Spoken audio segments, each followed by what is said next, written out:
എൻ്റെ പേര് അനീഷ്. ഇത് എൻ്റെ ഭാര്യ മഞ്ജു. ഞങ്ങൾ പയ്യാവൂരിൽ നിന്ന് വരുന്നു. എൻ്റെ വൈഫിൻ്റെ ജീവിതത്തിൽ ഈശോ ഞങ്ങൾക്ക് നൽകിയ അത്ഭുതകരമായ സൗഖ്യത്തിൻ്റെ സാക്ഷ്യമാണ് ഞാൻ പറയുന്നത്. എൻ്റെ ഭാര്യ മഞ്ജു. എൻ്റെ ഭാര്യയ്ക്ക് വലത്ത് കണ്ണിൽ 47% കാഴ്ചയാണ് ഉണ്ടായിരുന്നത്. പെട്ടെന്ന് ഒരു ദിവസം കണ്ണിൻ്റെ കാഴ്ച തീരെ കുറയുകയും കണ്ണിൽ നിന്ന് വെള്ളം വരികയും വേദന അനുഭവപ്പെടുകയും ചെയ്തു.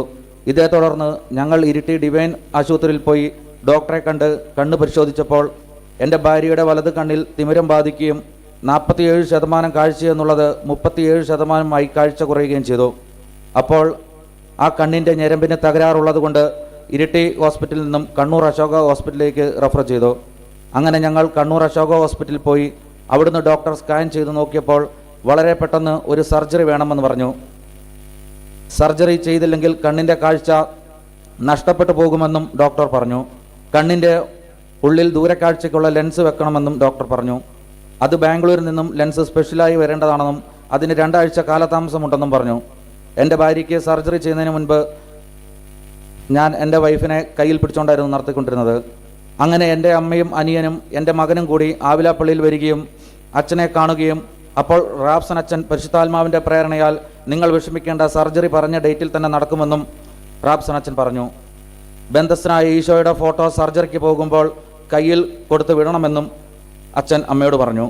അങ്ങനെ പെട്ടെന്ന് ഈശോ ഞങ്ങളിൽ കരുണ കാണിക്കുകയും 2 ആഴ്ച കാലതാമസമെന്ന് പറഞ്ഞ ലെൻസ് ഒരാഴ്ചയ്ക്കുള്ളിൽ എത്തുകയും സർജറിക്കുള്ള എമൗണ്ട് ഞങ്ങൾക്ക് റെഡിയാവുകയും 2025 ഡിസംബർ 1-ാം തീയതി സർജറി ഡേറ്റ് തീരുമാനിക്കുകയും ചെയ്തു.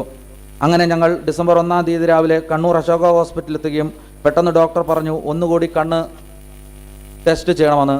വീണ്ടും ടെസ്റ്റ് ചെയ്തപ്പോൾ ഡോക്ടർ പറഞ്ഞു കണ്ണിൻ്റെ ഞരമ്പിന് നീർക്കെട്ട് സംഭവിച്ചതുകൊണ്ടും കണ്ണിൻ്റെ ഞരമ്പിന് ആരോഗ്യമില്ലാത്ത ഞരമ്പായതുകൊണ്ടും ലെൻസ് എത്രത്തോളം വെക്കാൻ പറ്റുമെന്നറിയില്ല, നമ്മൾ പരമാവധി ട്രൈ ചെയ്ത് നോക്കാമെന്ന് ഡോക്ടർ പറഞ്ഞു. ലെൻസ് വെക്കാൻ പറ്റിയില്ലെങ്കിൽ തിമിരം എടുത്തു കളയുക മാത്രമേ പറ്റുള്ളൂ എന്നും ഡോക്ടർ പറഞ്ഞു. അങ്ങനെ 9 മണിക്ക് സർജറിക്ക് കയറ്റി. ഭാര്യയെ സർജറിക്ക് കയറ്റിയപ്പോൾ തന്നെ ഞാൻ ആവിലായിലെ ഈശോയോട് പ്രാർത്ഥിച്ചു, കണ്ണിന് ലെൻസ് വെക്കാൻ സാധിക്കുകയും അതേ തുടർന്ന് കണ്ണിന് നല്ല കാഴ്ച ലഭിക്കുകയുമാണെങ്കിൽ ഞാൻ വന്ന് സാക്ഷ്യം പറഞ്ഞോളാമെന്ന് ആവിലായിലെ ഈശോയോട് പറഞ്ഞു. അങ്ങനെ 2.5 മണിക്കൂർ കഴിഞ്ഞ് സർജറിക്ക് കഴിഞ്ഞ് ഡോക്ടർ വന്ന് എന്നോട് പറഞ്ഞു ലെൻസ് വെക്കാൻ സാധിച്ചുവെന്ന്. പക്ഷേ എത്രമാത്രം കാഴ്ച കിട്ടുമെന്നുള്ളത് അറിയില്ല എന്നും വൈകുന്നേരം വരെ ഇവിടെ അഡ്മിറ്റാക്കി വൈകുന്നേരം കണ്ണിൻ്റെ കെട്ടഴിച്ച് നോക്കാമെന്നും ഡോക്ടർ പറഞ്ഞു. അങ്ങനെ വൈകുന്നേരം കണ്ണിൻ്റെ കെട്ടഴിച്ച് കണ്ണ് ചെക്ക് ചെയ്തപ്പോൾ ഡോക്ടർ പറഞ്ഞു 65% കാഴ്ചയായി എന്ന്. ഇത് കൂടാനും കുറയാനും സാധ്യതയുണ്ടെന്നും 3 ദിവസം കഴിഞ്ഞ് വരാനും പറഞ്ഞു.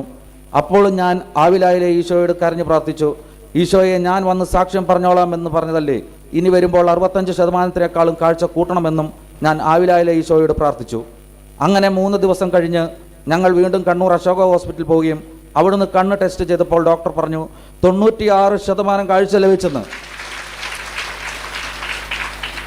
ഇപ്പോൾ കണ്ണിൻ്റെ ഞരമ്പിനുള്ള പ്രശ്നങ്ങളെല്ലാം ഈശോ ലേസർ ചികിത്സയിലൂടെ സൗഖ്യം നൽകി അനുഗ്രഹിച്ചു.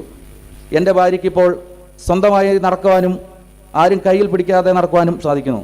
ഇത്രയും നല്ല സമ്മാനം ഞങ്ങൾക്ക് 2025 ക്രിസ്മസ് ദിനത്തിൽ ഒരുക്കി തന്ന ആവിലാപ്പള്ളിയിലെ ഈശോയ്ക്ക് ഒത്തിരി നന്ദി പറഞ്ഞുകൊണ്ട് ഈ സാക്ഷ്യം ഞാൻ ഈശോയ്ക്ക് സമർപ്പിക്കുന്നു. കരമടിച്ച് കർത്താവിന് നന്ദി പറയാം. ഉച്ചത്തിൽ വിളിക്കാം ഈശോയേ.